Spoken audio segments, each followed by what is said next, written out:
The secret behind Peyton Manning's post-NFL success is finally revealed. He didn't just retire, he built Omaha Productions, now worth over $400 million. With Manningcast drawing 1.6 million viewers and winning sports Emmys, he changed sports broadcasting forever. So how did an NFL quarterback outsmart an entire media industry? You're not going to want to miss this. The journey began when Manning retired in 2016, leaving behind a legacy that included 2 Super Bowl wins and just countless records. With a resume that any quarterback would envy, many assumed he would either step into coaching or simply enjoy a quiet retirement with his estimated $250 million in career earnings. But Manning's ambition reached far beyond the football field. The transition wasn't immediate, and at first Manning seemed pretty unsure of what his next chapter would look like. That's the biggest change about this next chapter, but I didn't want to sign up for something to be a broadcaster, to be a coach, where I knew that's what I was doing for the next 5-10 years. I've just kind of taken it one year at a time. Baseball game this weekend, I'll be at a volleyball game this weekend, right? And so I didn't want to sign up for anything that was going to take me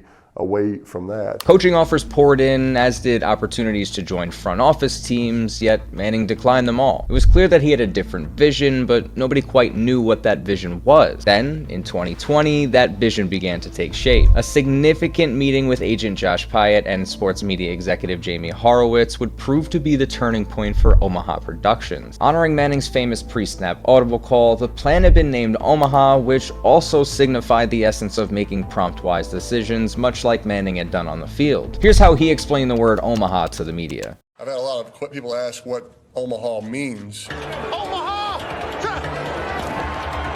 Omaha! Normally when you hear Omaha, Omaha, then the next sound is when the ball is being snapped. Omaha!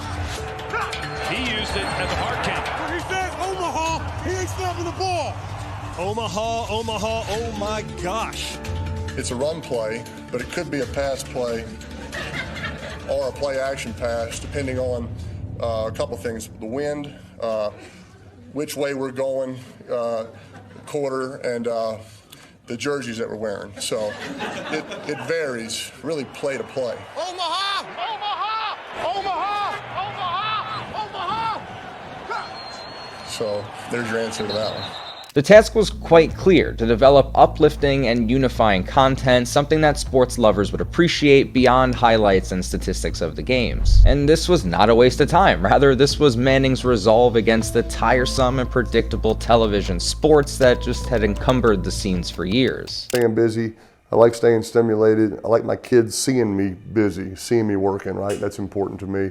And, you know, still get to a lot of sporting events, get to the Nuggets games, get to the Broncos games. So, you know, I'm busy, but I'm kind of busy on my own schedule, which is a good thing. Right. The turning point, however, came from the show Peyton and Eli's Monday Night Football, which is popularly referred to as the Manningcast. It's a show that has been in circulation since 2021, and it's been boasted of being different than any of the others shown prior. Rather than following a regular game prog-guest, which would entail providing play-by-play coverage alongside in-depth analysis, the audience was actually introduced to a more relaxed setting, devoid of all the formality, and all the cheerleaders were invited to engage in the conversation. Peyton and Eli Manning discussed the game, joked, and brought on high-profile guests who weren't limited to just athletes. From comedians to A-list actors, the Manningcast blended sports and entertainment seamlessly. And it was a gamble. Would sports fans be willing to trade the conventional commentary that they knew for a more casual podcast-like broadcast? The answer was a resounding yes. The Manningcast quickly drew to an average of 1.6 million viewers in its first 2 years and won multiple sports Emmys. Its audience was notably younger than that of traditional Monday Night Football broadcasts, averaging 6 years younger per the Nielsen data, and this wasn't just another show, it began a cultural shift. Manning's knack for turning the show into a space where big names like Tom Brady and LeBron James and even non-athletes like Reese Witherspoon felt at ease talking candidly, it just made it instantly a hit. The Manningcast broke down the barrier between players and fans, which offers insights that are as entertaining as they are informative. But while viewers were hooked, traditionalists in the broadcasting industry were wary. Could a format this relaxed undermine the seriousness of sports commentary? The concerns weren't unfounded. The success of the Manningcast forced the industry to reconsider what sports broadcasting could be. The fear was palpable among traditional broadcasters. If the Manningcast continued to thrive, would audiences then start demanding more of this style, pushing out classic play-by-play commentary? Manning, for his part, was unbothered by these concerns. His focus was on innovation, not imitation. The success of the Manningcast solidified Omaha Productions as more than just a novelty. It's now a major player in sports media. But Manning didn't stop there. While the Manningcast was the flagship show, Omaha Productions expanded its content offerings into a series like Peyton's Places on ESPN, where Manning traveled across the country to delve into cultural and historical significance of football. It's another awesome show. And this wasn't just a highlight reel of famous plays and games, though it was actually a deep dive into how football intertwined with American culture. The show became so successful that it spun off into similar series like Eli's Places and featured other sports icons like Sue Bird and David Ortiz. Manning's vision for Omaha Productions was coming into sharper focus, which is produce content that went way beyond the field and connected emotionally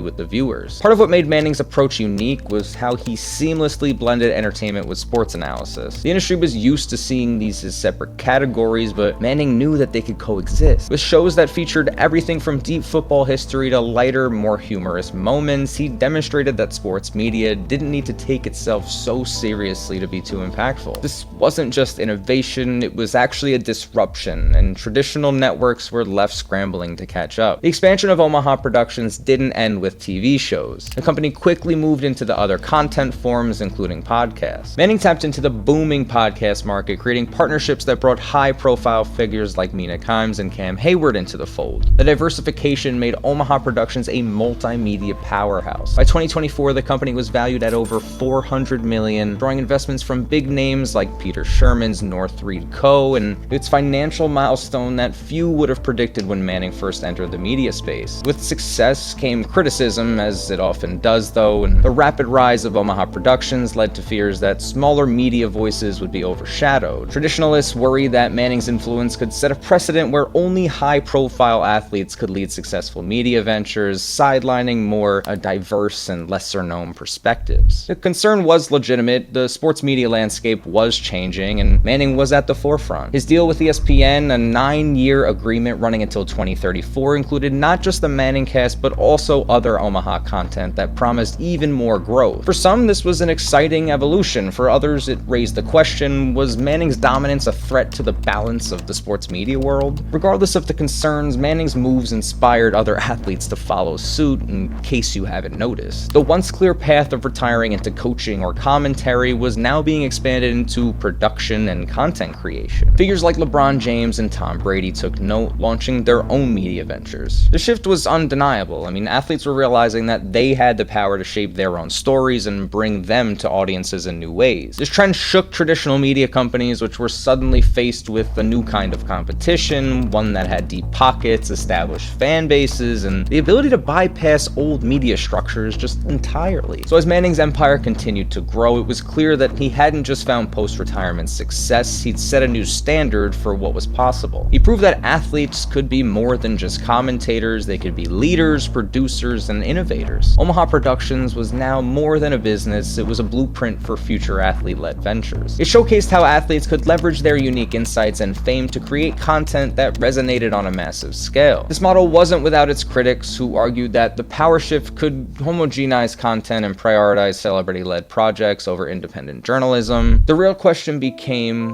what would be next for Omaha Productions? With its rapidly expanding portfolio that now included shows on Netflix and other major platforms, some analysts predicted it could be soon worth $1 billion.